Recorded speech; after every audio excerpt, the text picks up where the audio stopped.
What we're going to do here is we're going to start a 1962 DBD 34 Gold Star. So this is the procedure. Fuel on. Tickle the carburetor.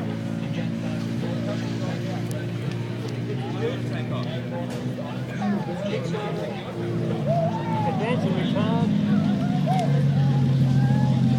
Exhaust lift up and down. Couple of kicks through.